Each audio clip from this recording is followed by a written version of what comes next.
સક્કરિયાનું શાક બનાવવા માટે મેં 3 સક્કરિયા લીધા છે. એની છાલ ઉખાડીને ધોઈ નાખ્યા છે. એને આપણે સરસ રીતે ધોઈ નાખવાના. હવે આપણે એના કટકા કરી લઈશું. આપણે ગોળ પીસ કરવા હોય તો ગોળ કરવાના અને ચોરસ કટકા કરવા હોય તો આ રીતે 4 ભાગ કરવાના.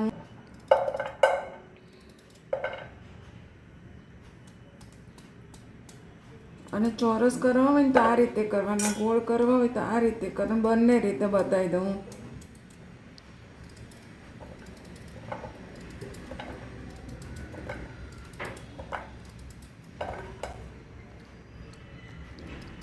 આ રીતે આપણે બધા સક્કરિયા સુધારી લઈશું.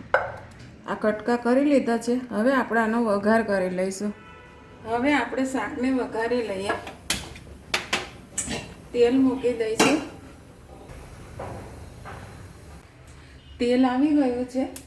સૌથી પહેલાં આપણે રાઈ એડ કરી દઈશું. રાઈ તતડી જાય એટલે જીરું એડ કરી દઈશું. હિંગ એડ કરી દઈશું અને હળદર એડ કરી દઈશું. હવે મેં ટામેટાં લીધા છે અને આદુ મરચાં લીધા છે. આપણે સૌથી પહેલાં ટામેટાં એડ કરી દઈશું.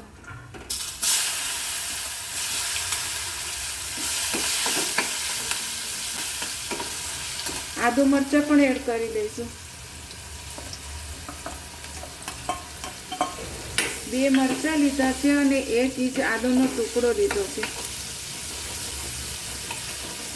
સરસ રીતે મિક્સ કરી દઈશું. થોડાક મીઠા લીમડાના પાન એડ કરી દઈશું.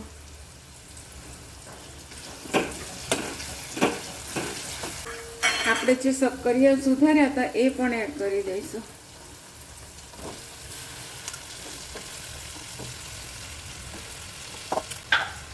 સ્વાદ પ્રમાણે મીઠું એડ કરી દઈશું.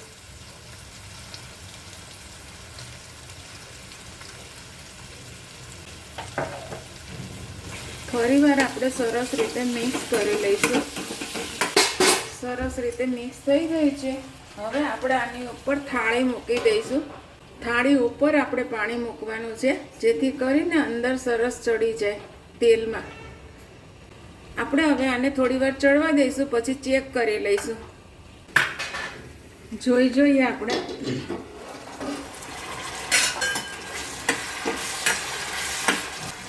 આ રીતે વચ્ચે 2 થી 3 વખત આપણે આવી રીતે ફેરવતું રહેવાનું. ફરીવાર આપણે એ જ પાણી મૂકી દેવાનું છે ઉપર. ફરીવાર જોઈ લઈએ આપણે.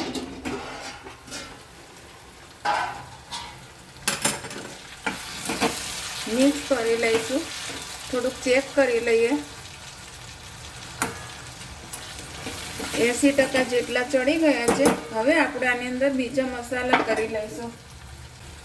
લાલ મરચું એડ કરી દઈશું.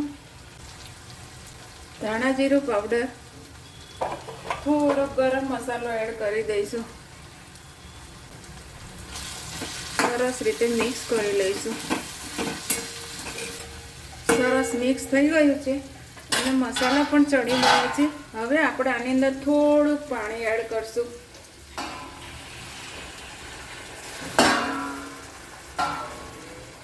જે આ થાળી ઉપર ગરમ પાણી મૂક્યું હતું એ જ આપણે અંદર એડ કરવાનું. અને હવે ચડી જાય ને ત્યાં સુધી આપણે આ રીતે રહેવા દઈશું. જોઈ લઈએ.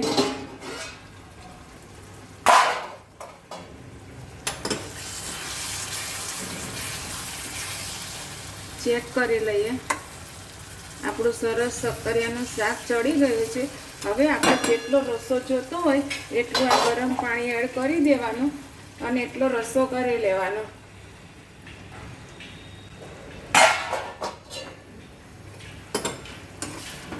અને આ રીતે મિક્સ કરી લેવાનું. આપણે અત્યારે જ પાણી નાખ્યું છે તો થોડીક વાર ચડવા દઈશું. આ રીતે ખુલ્લું જ ચડવા દેવાનું એટલે આપણે જેટલો રસો રાખવો હોય ને ખબર પડે આપણને.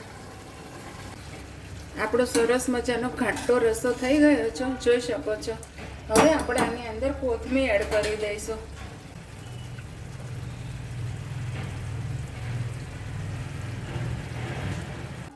આપણું આપણું શાક સરસ બનીને તૈયાર થઈ ગયું છે, જોઈ શકો છો.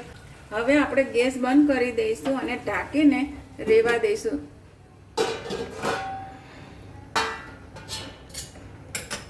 સરસ મજાનું આપણું શક્કરિયાનું શાક બનીને તૈયાર થઈ ગયું છે.